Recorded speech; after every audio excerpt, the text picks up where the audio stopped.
This is our third LIP call, so I think we can just get started. And on the agenda for today, we have two LIP candidates that are up for discussion.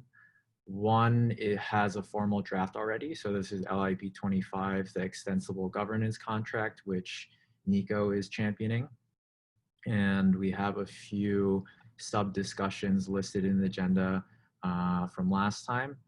And the new candidate topic is, there is no formal draft yet, but it's something that I've been working on, and I have an initial forum post outlining the basic idea, and it describes a more gas efficient earnings calculation approach in the staking contracts.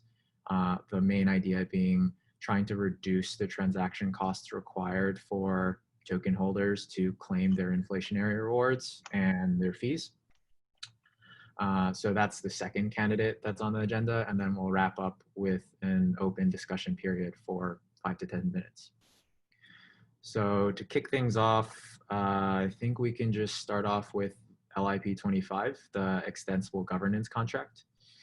So I know that Nico has created some updates to the spec for this LIP this week, and there have been some changes since the last time that we talked about this. So Nico, do you want to give a brief overview of the scope of changes and where you think the LIP is at right now? Yeah, sure. So the original spec and discussion for LIP 25 included an access control list, and there was a subsequent discussion about whether that should be a role-based access control list or a simple address-based access control. And after the last LIP call, we set out with the goal to research some of the existing open source designs for role-based access control and investigate what the possibilities there are for integrating it into the extensible governance system. After looking into some of the implementations, as well as reconsidering the requirements for governance milestone 2, which would be first off deploying a technical extensible governance system that can be used to upgrade parameters or the code of the protocol. And the second one was that there should be a clear path for upgrading the governance system to give control to the stakeholders of the protocol. So after reconsidering that second requirement and discussing it with Jan briefly, we came to the conclusion that while an ACL might be a nice feature that could fulfill that second requirement, it is not an absolute necessity. And the upgrade path itself could be foreseen by the ability to either upgrade the governance contract itself to a new governance contract that could include such an ACL structure, or the other one would be to transfer ownership of the governance contract from the live peering multisig to something like an ACL contract itself. Those should be sufficient options to provide an upgrade path, and omitting that discussion from this spec would greatly reduce complexity, and it also, yeah, we don't have to discuss anything anymore regarding to role-based access or address-based access. We can just go with like a single admin for now, as long as it's necessary, because there is no binding voting system yet, or there is no sense of how multiple binding voting systems even might look in the future. It might be just better to go with the simplest route for now, which would be like a single admin. So that's the major change in our LIP 25 there. And the way it's currently laid out is that while there was a separate discussion for the time delays that has now been unified back into LIP 25 because of the reduction in complexity of the design itself, the original proposal for that is still the same, 1.5x the unbonding periods. And there, the initial genesis state for the time delays has been included into the proposal as well. So the initial admin of the governance system would be able to execute pausing and unpausing, as well as contract upgrades on no delay, but would be subject to that 1.5x unbonding period's time delay for any parameter change to the protocol. Those would be the two major changes to LIP 25. Oh, and sorry, about where the LIP itself is at right now. I feel like there's pretty much some consensus over the way the delay should work, as well as the fact that we'll have atomic upgrades, which are now like the two major features of the spec.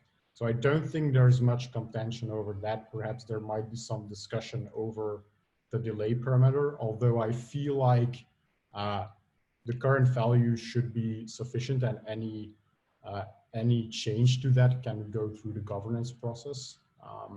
So I feel like the proposal itself is in a pretty good state to have like some final discussions over it to flesh out the final details, and then we should be able to move forward with some implementation work, I guess. Thanks, Nico. I was going to say, I really like the kind of reduction in scope, noting that because the mechanism is upgradable, any more complexities can be introduced in the future. I think it will help clarify how this works while still making really good progress towards, you know, more decentralized, more advanced system in the future.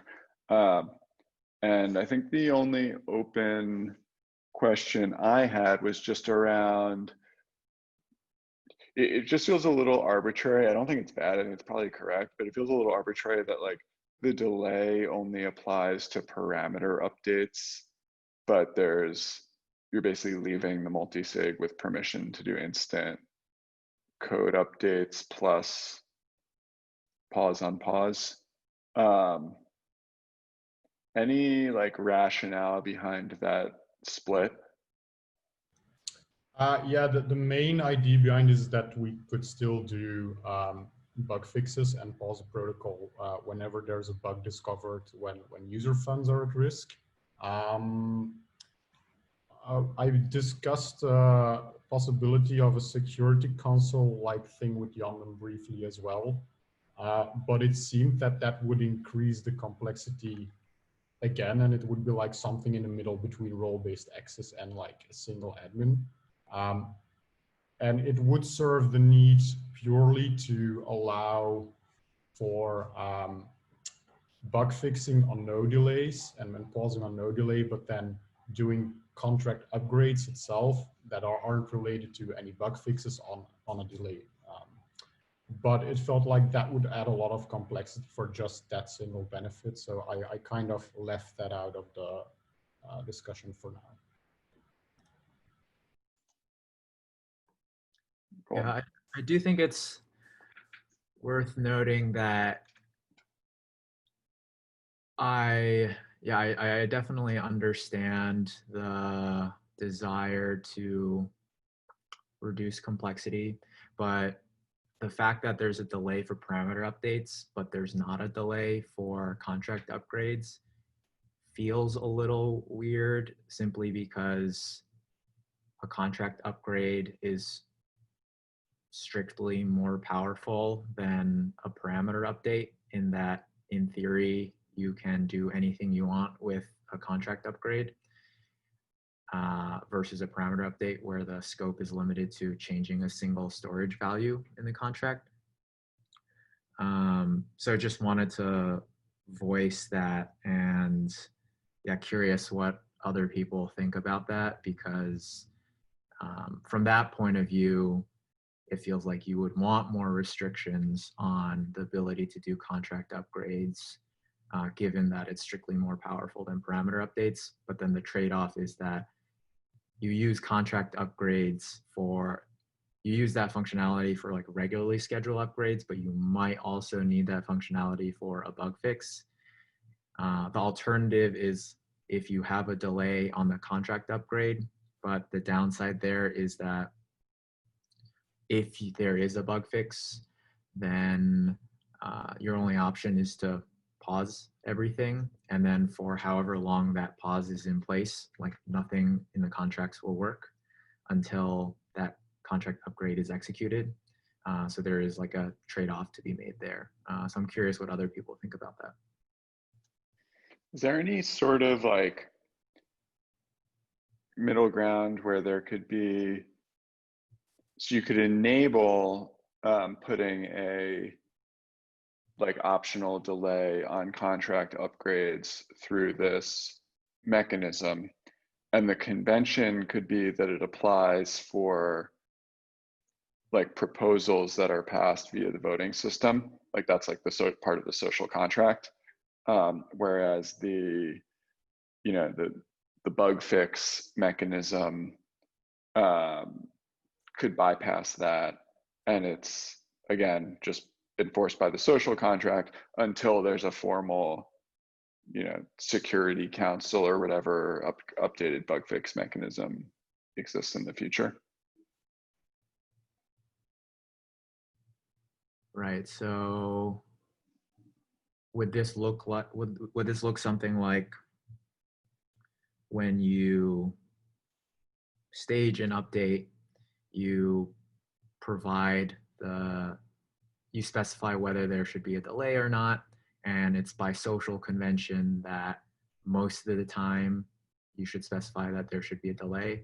And if it's ever the case that a delay is not specified, then that's clear to everyone, and by social convention everyone can, so that's clear to everyone, and by social convention that should only be done when it's a bug fix. So it just makes this like clear distinction that everyone can see that like, oh, update was staged that did not involve a delay, that should be a bug fix, and then you can like confirm out of band socially that was this actually a bug fix or not, something like that.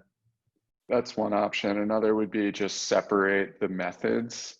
So you have like, I forget the name of the actual mechanisms, but you have like contract upgrade method that has a delay parameter, and you have bug fix method that has a delay parameter, and they both are the same underlying functionality, but the delay parameters are different, and one delay is 0 and the other delay is 1.5 rounds or 1.5 unbonding periods, for example. And then it's also extensible because then if there, you can update the access control of who can call bug fix separately from the access control of who can call protocol upgrade. Theoretically, thinking out loud, but yeah, it could be more explicit that way rather than have it be just social convention. That's the idea I had, but it would still, if that ownership still resides with live peering for both those roles, let's call it, then it's still a social convention in the end, right? Because we can still use to upgrade contracts through that path of no delay.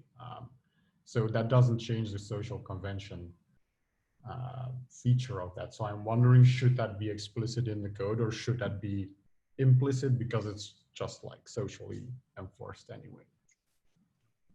I feel like I feel like what Doug described would be meaningful in that it just helps at a technical level, like even if it's something as simple as like which function is called, it just makes it a lot more obvious like what type of action is taking place. And from a technical standpoint, there's no restrictions on like when each function can be called, but just by virtue of each function having a different name and having a different purpose, it makes it clear to like all observers that like, oh, this function was called and this was the bug fix function.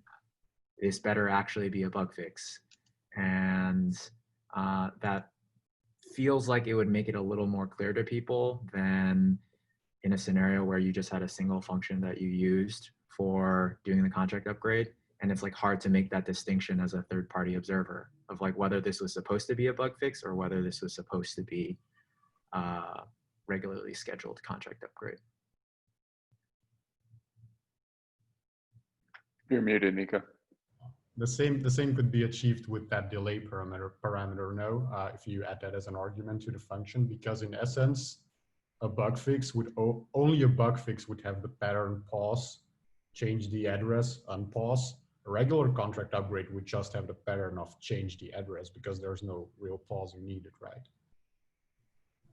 Right. I think whether it's a delay parameter passed in or it's like a different function name, I don't have a strong leaning one way or another. I think I generally like the idea of just drawing a distinction between those two actions somehow, even though it's by social convention that you'll take one action for a bug fix scenario and you'll take another action for a regularly scheduled upgrade. Mm-hmm.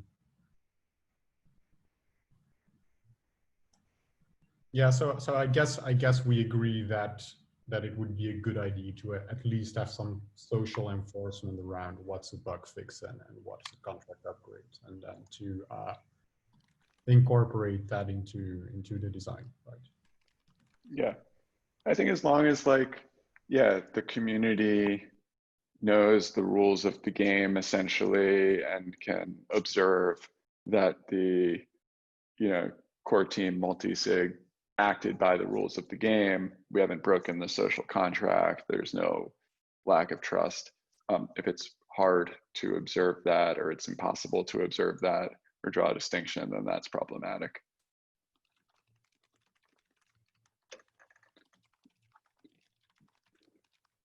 Yeah, I agree with that. Yeah. Otherwise, looks almost good to go. Yeah, I think if there's no other discussion points other than the thing we just discussed, and then I think that should be the only actionable point for now to like incorporate that into the design, and then perhaps include a prototype for it, and then I guess we can go from there on the next LIP call, or did someone else have something other in mind? Yeah, I feel like what we just discussed is one actionable item. I know there's also a PR. I saw that there was a PR to update the LIP 25 spec. So barring any like formatting issues, I think that'll just be merged in. And once there is a follow-on update regarding some of the things that we've been discussing, then we can merge that in as well. And then I think from there, that feels like that can be done prior to the next LIP call.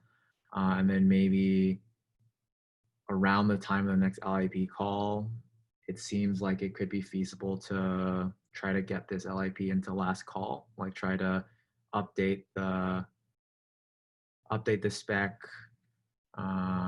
make sure that like we follow up on any outstanding points on the updated spec. And then if everything looks good, we could see if we can assign it the last call status as like the last request for comments. What does everyone think? Should we have a finished implementation ready that's open source before we move it to last call, or not?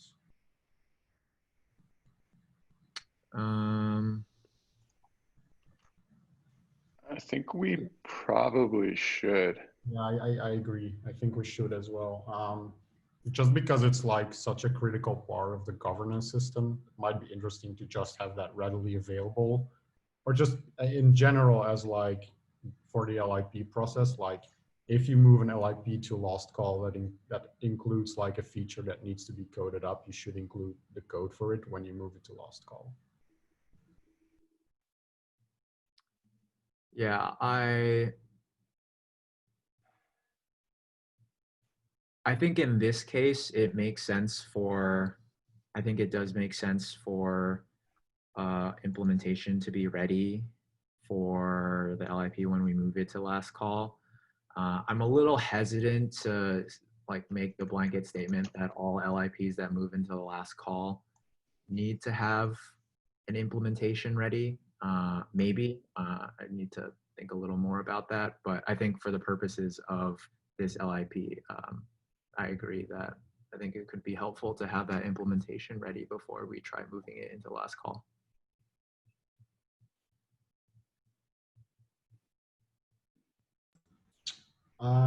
Yeah, I guess we can have that discussion another time about like whether that should be a good idea for all LIPs, perhaps after like somewhere at the end of the meeting. So given that we want an implementation ready for this, do we still shoot for the next LIP call to have this be moved to last call? I'm not sure what the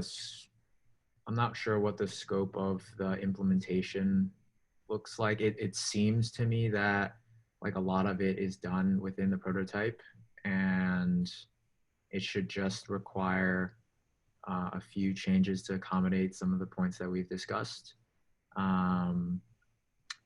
Yeah, what do you think that the scope of work remaining on the implementation is?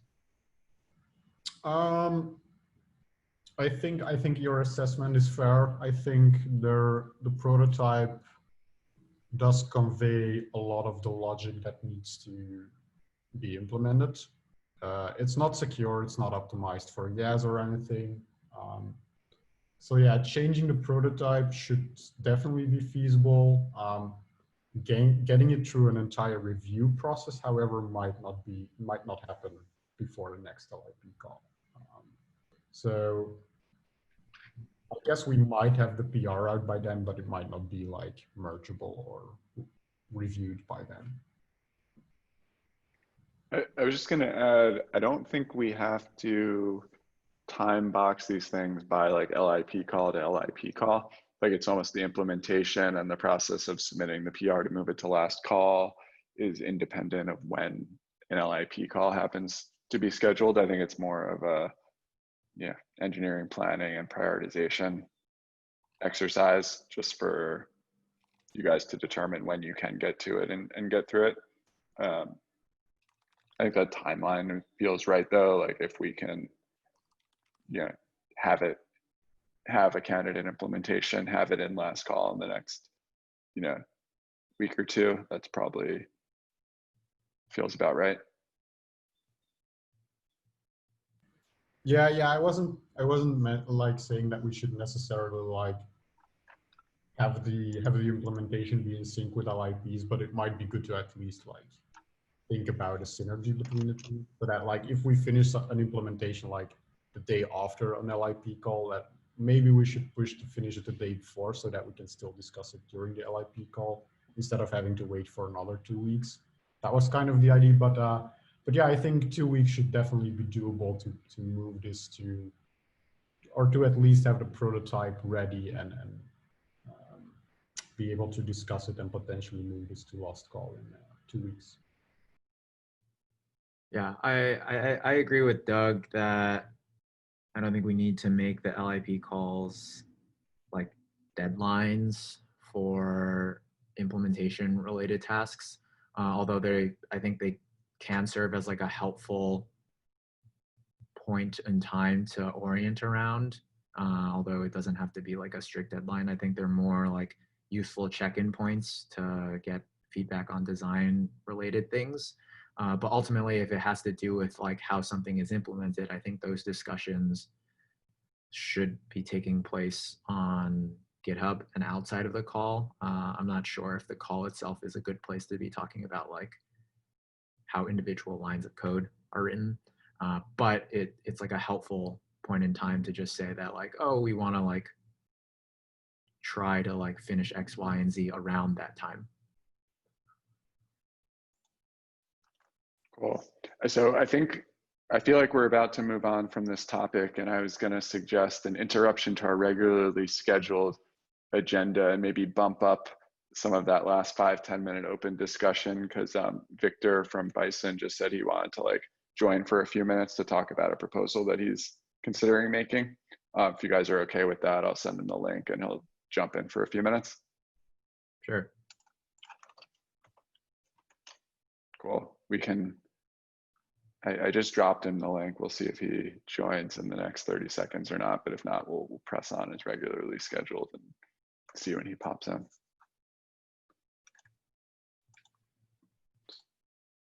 Let's see.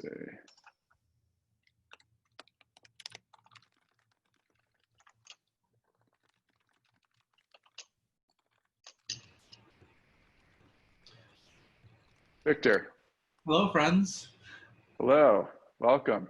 This is spontaneous joining in the middle of an LIP call that I thought because you messaged me it would be appropriate. So this is kind of a small group of core developers and interested parties who every 2 weeks talk about the existing LIP candidates and talk about implementations and the deep details.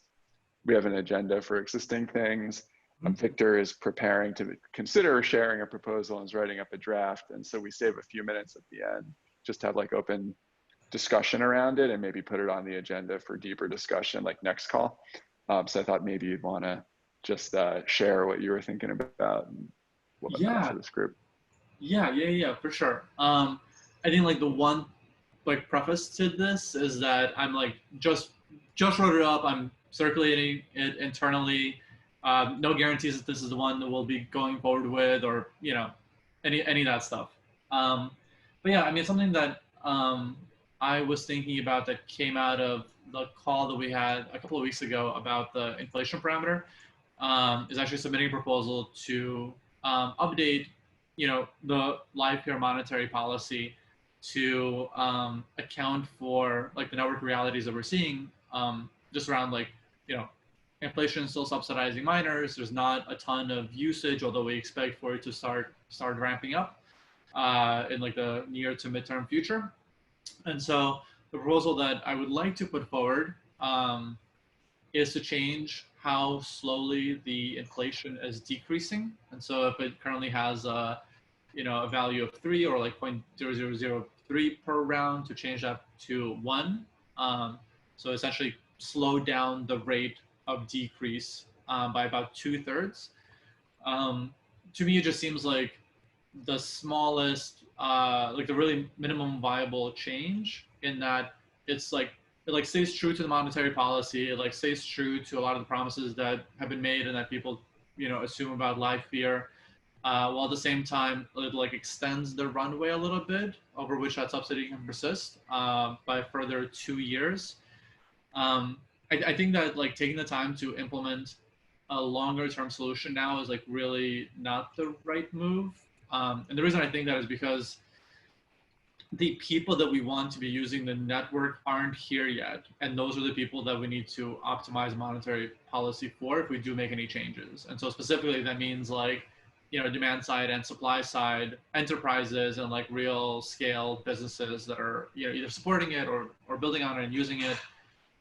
And so, yeah, so like I would just like to do the minimum possible simplest thing from my perspective that extends the runway, gives us a little bit more time, and then we can reevaluate, a year or two down into the future.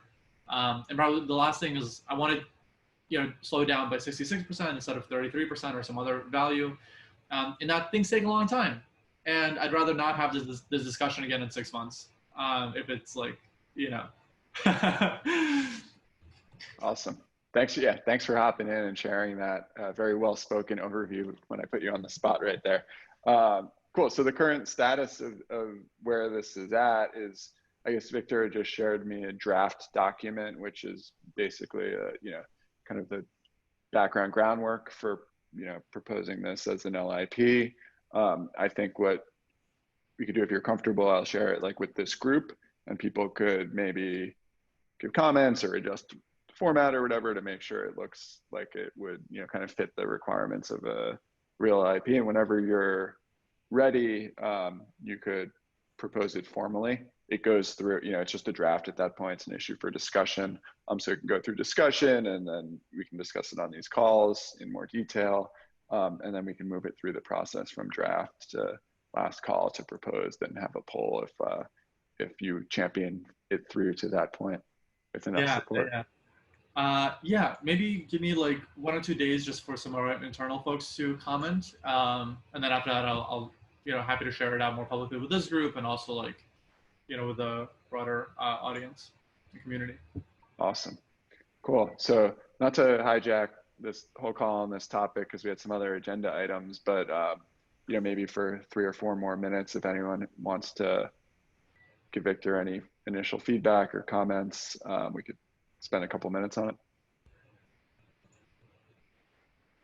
My only, so not so much feedback about the idea itself, but in terms of the proposal creation, I like that in your description of it, you already talked about like the exact time period that the inflation schedule would be extended for. So I think data points like that will be really helpful in the proposal, and including it in there. So just noting that this is a 66% increase, which corresponds to like a 2-year extension. What was the alternative we considered? A 33%, which extends it for, I don't know how long it extends it for, but extends it for X period of time, as like data points in the proposal so that people can see that this is like the trade-off that we're choosing to make. And then you can go into your explanation about like why you think 66% is a better idea. You already laid all those things out, but just noting that I think those are really helpful data points for people to kind of like make things concrete in their mind. Yeah, thank you. I appreciate that.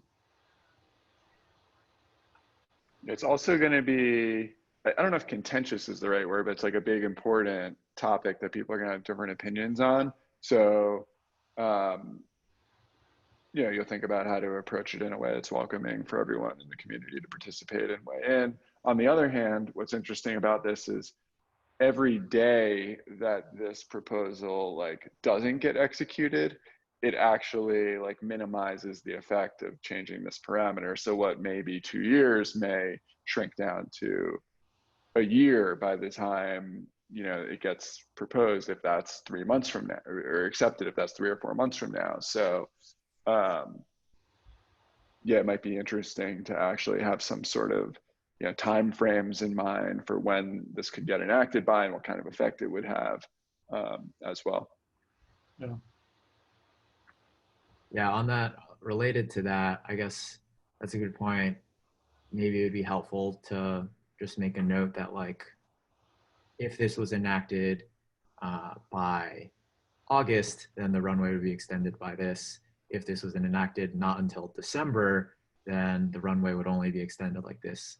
And I guess it's your choice, but whether you want to like convey like more of a sense of urgency or not in the proposal itself. But if you do choose to do that, then yeah, that would be an interesting data point to have as well. Got it. That's good feedback. Just gonna write that down. Cool. All right, so glad to see Victor's lunch is ready.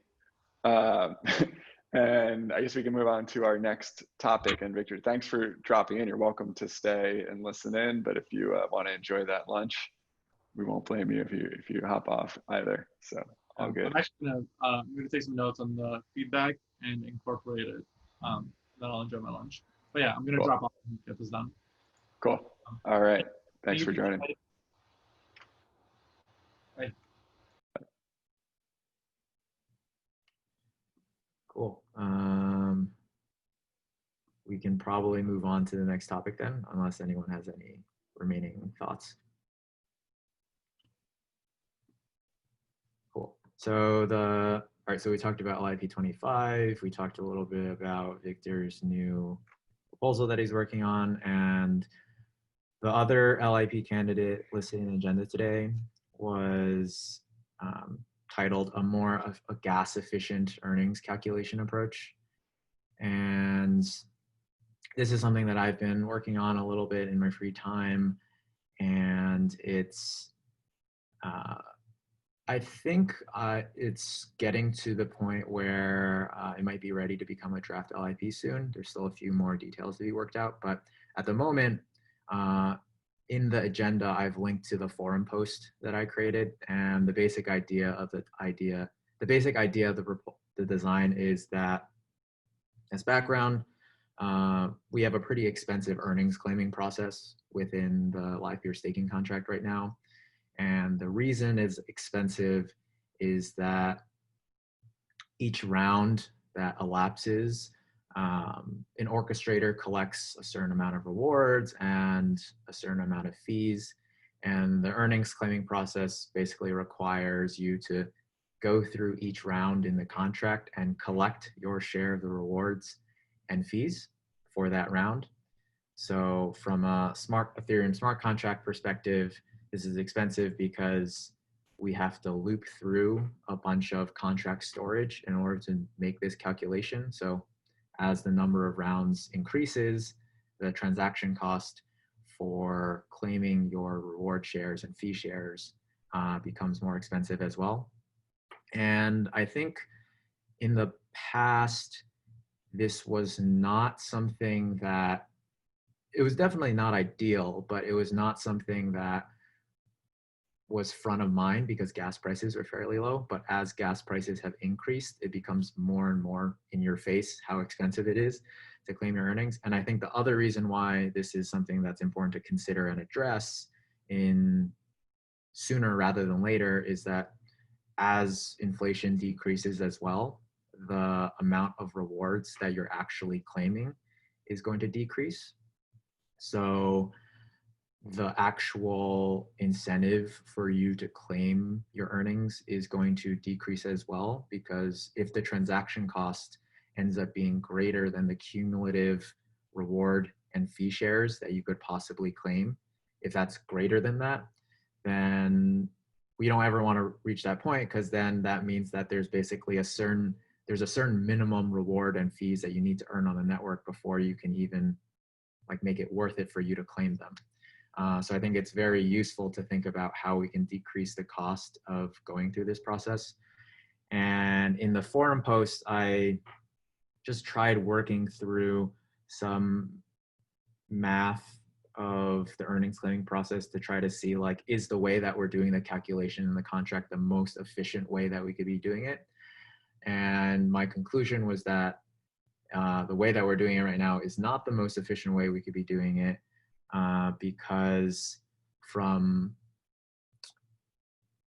basically the math works out such that I think it's the case that an orchestrator, every time that he mints new inflationary rewards, or each time that he earns and collects new fees, the orchestrator per round can store these two data points. One of them is called the cumulative reward factor, and the second one is called the cumulative fee factor. And the orchestrator can store these two additional data points per round.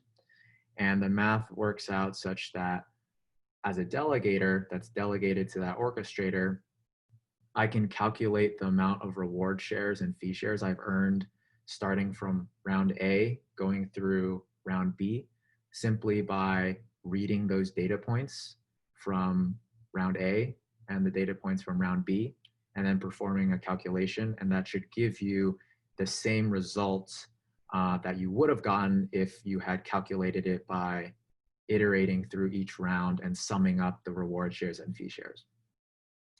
So that's the basic idea of the proposal, trying to remove this iteration and looping behavior. And the trade-off is that an orchestrator has to store some additional data points, but it seems like a worthwhile trade-off. And that's kind of where it's at right now. I won't go into like kind of like how the math breaks down. I encourage people to take a look at the forum post if they're interested. And my plan is to, there was some good feedback on the forum post thus far, and I also listed out some remaining points that are not addressed in the forum post. One of them is around backwards compatibility. So if this were to become an upgrade to the staking contract, how would, because each orchestrator needs to store 2 additional data points per round, how would this new earnings claiming process coexist with the old earnings claiming process? So that's one point. Another point is we have this mechanic in the protocol right now where an orchestrator earns fees. An orchestrator can earn fees for a particular round after the fact, because if a payment was created in round 5 and that payment isn't redeemed until round 6, then those fees are collected for round 5. So that's an additional detail that I haven't quite worked out yet that I want to spend some time thinking on. But I think after addressing the feedback that's been provided and thinking about those points, my plan is to try to translate this into more formal LIP that actually describes how this upgrade would take place. So that's where it's at right now.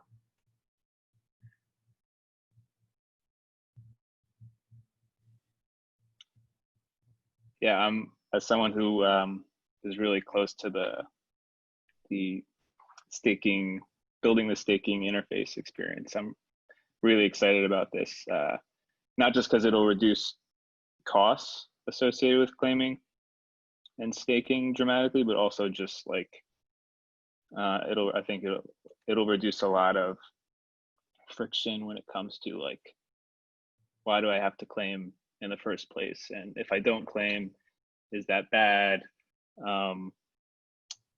I think there's, a lot of confusion associated with claiming. So I think a lot of it will go away with this LIP. So yeah, really excited about it.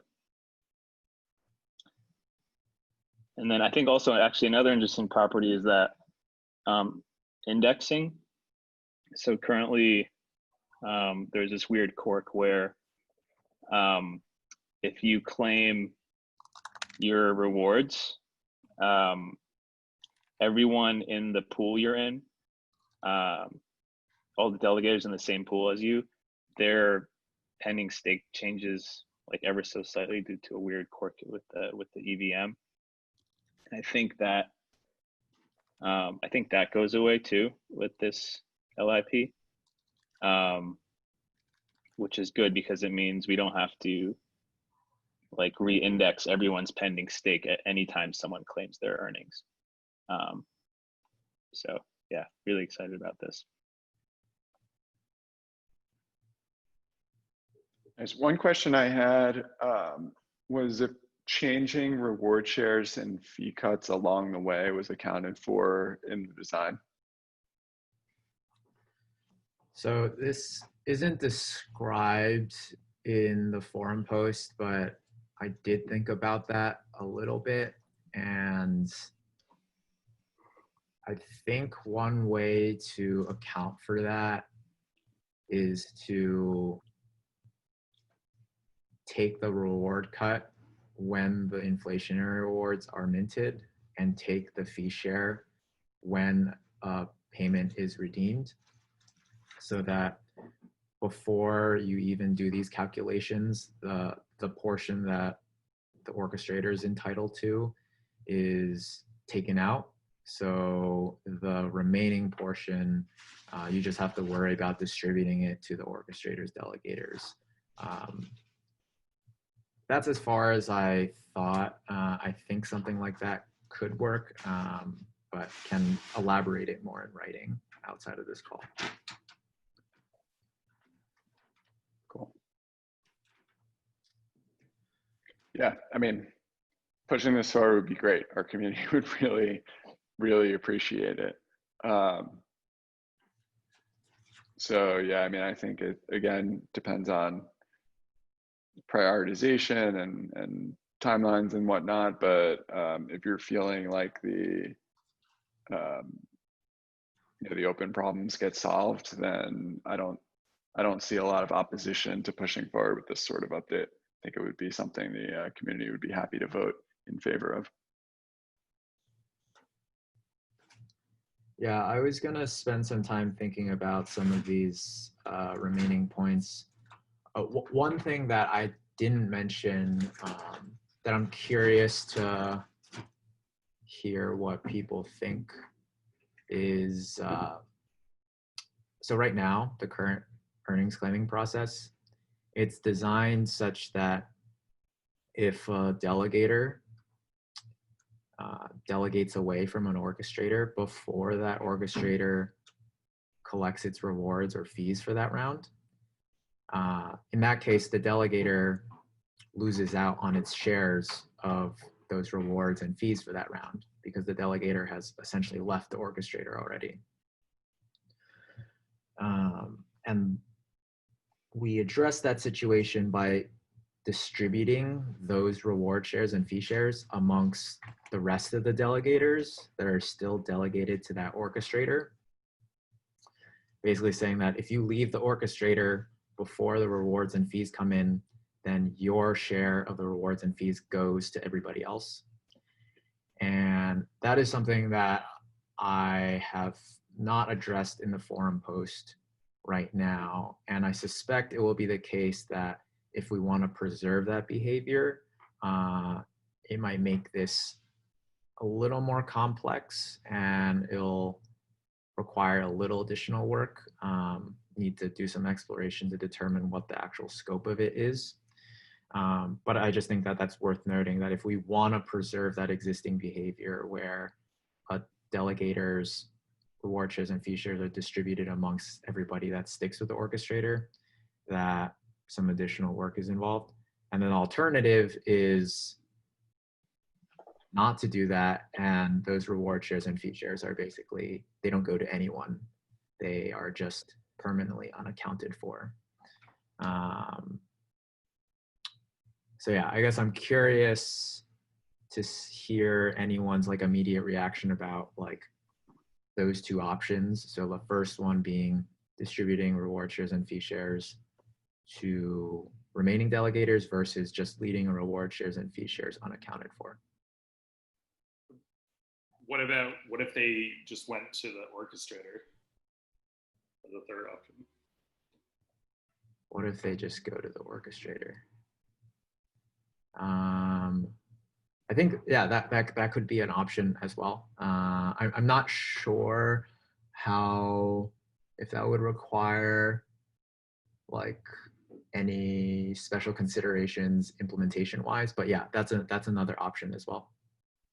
Just the reason I say that is just because I'm looking for, it may be like just a fixation of mine, but like any way to like distribute tokens, you know, in another direction other than to stakers. Like, just because they're stakers, like they if they're in early enough, they own so much of the network, and then staking tends to like concentrate that ownership. And so I'm always looking for reasons to like distribute outside of stakers.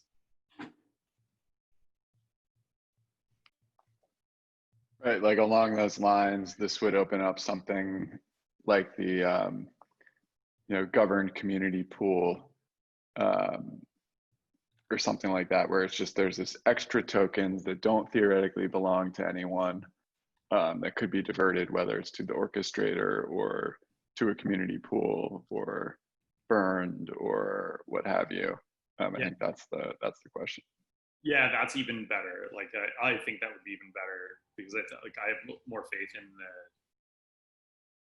the likely, like the ultimate distribution of like a community pool than maybe to an orchestrator. So if there was a community pool, that'd be even better. That's something that I'm interested in. Right, though I guess like a community pool proposal is like totally outside the scope of this particular issue. And from Yanin's perspective, in terms of like a technical implementation proposal, needs to figure out whether to do additional accounting work in order to ensure these tokens can get distributed to the orchestrator or stakers, or to kind of ignore that and they're just sitting there, and what the consequence of that is. Yeah.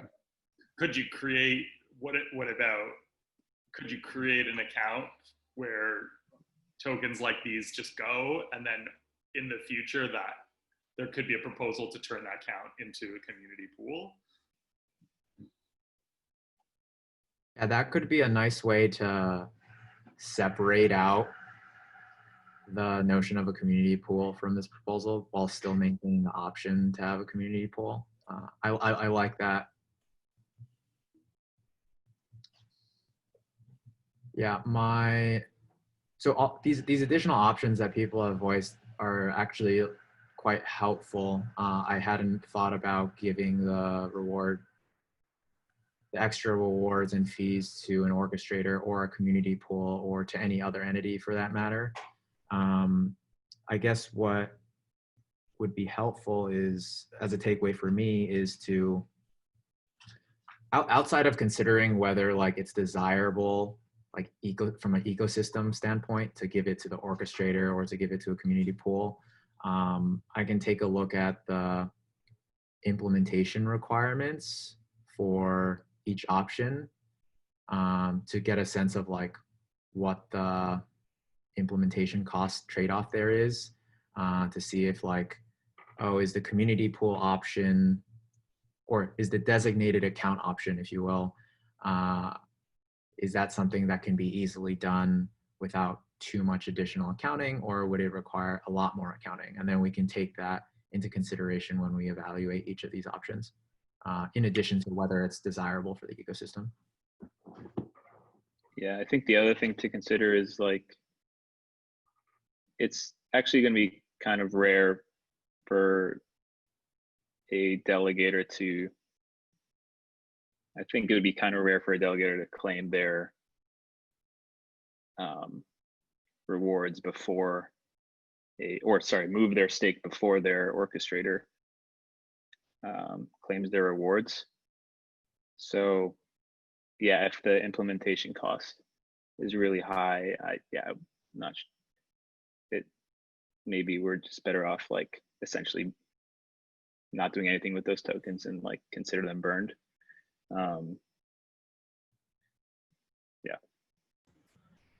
Yeah, I kind of agree with Adam, because indeed the reward is called every day by an orchestrator, but a delegator is not going to call claim earnings every day. So the actual chance of that happening is pretty small. Pretty small window. Yeah.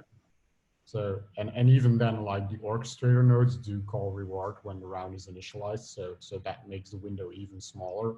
So should we really account for that, or should we just go with the behavior as it is right now? Although I would say I like the idea of like a community pool. I think in technically speaking, those rewards would actually belong to an orchestrator. It's not because a delegator leaves an orchestrator that those rewards are suddenly not minted anymore for that particular orchestrator. So in that sense, I think they should remain with the orchestrator, but I do like the idea of a pool. But then again, what's the implementation cost versus the actual benefit here?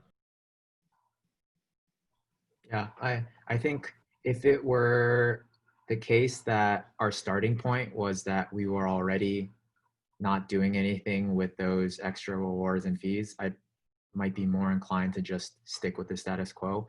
But it's because of the fact that our status quo is that we are giving those extra rewards and fees to remaining delegators that I think it's worth thinking about, like, whether you want to preserve the status quo versus doing something else, simply because it is a change in the behavior.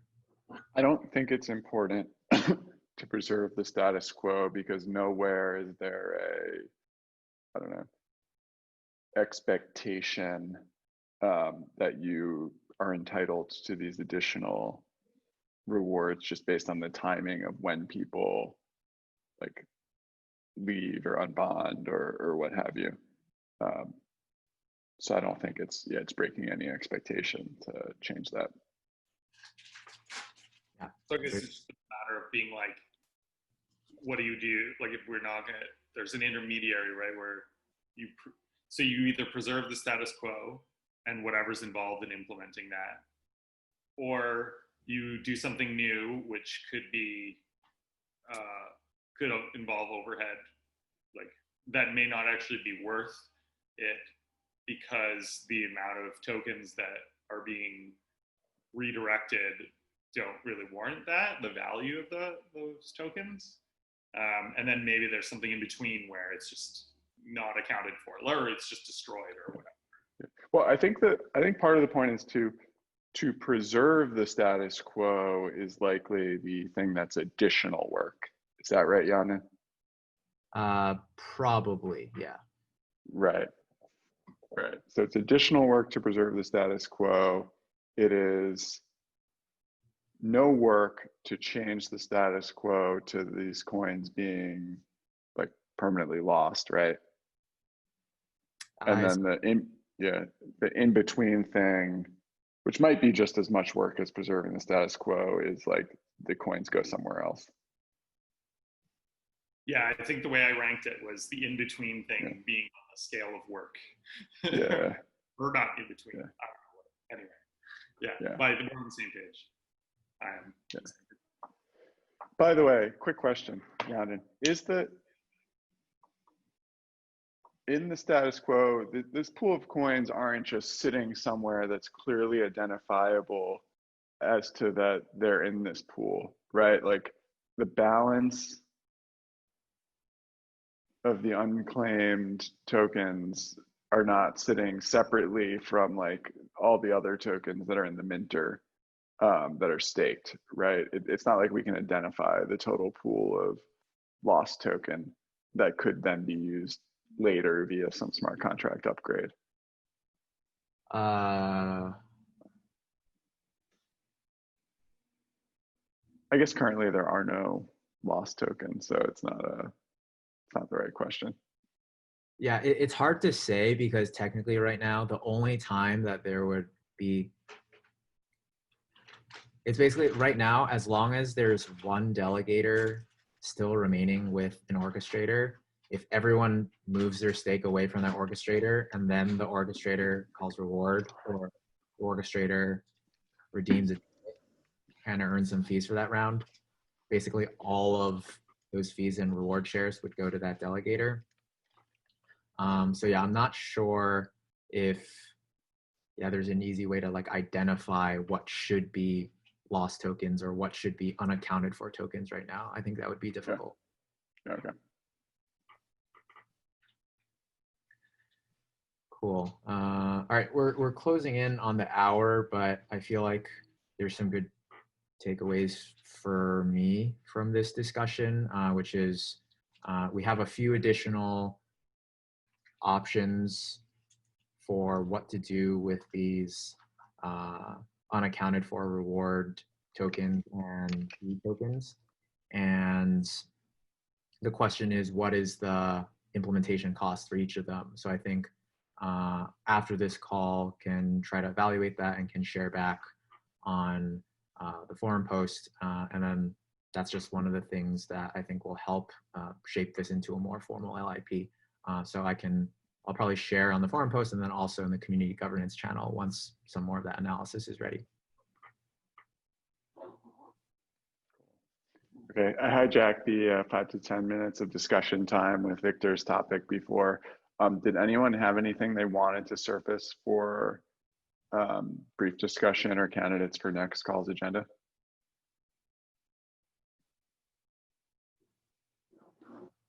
I kind of want to resurface sorry if I interrupted anyone, kind of resurface the topic about like whether the code should be ready for an LIP's move to last call. Like we discussed it for the LIP 25, but I feel like for this one, it might also be a good candidate. So what are the actual rules we set forth for that? That's what I'm wondering. Cool. So let's put that as an agenda item for next call so we can come with opinions. And we can start a discussion in the forum if we want. Yeah, sounds good to me. And mine was, I'm really interested in moving the abstracting the capabilities of the live peer protocol thread from forum post to LIP, but I just like don't necessarily have the time to focus on like championing it with the formality that's needed. So I'd like to figure out between now and the next call if someone else wants to champion that, or maybe I can get some assistance in just like taking it from where it is to being formalized so I can like champion it through the process. I guess maybe it seems like maybe a first step there is, I know that you have a forum post for it. I'm not sure if everyone on this call has, or how many people generally have kind of absorbed it. So maybe a good to do for everyone on this call is to absorb the discussion point as is, and then maybe we can talk about if there should be a handoff or something next time. Yep. Cool. All right. All right. All right, we're at the top of the hour, so I think that wraps up the call for today. Thanks, everyone. All right. See you guys next time. Bye. Thanks, guys. Bye. Bye, everyone.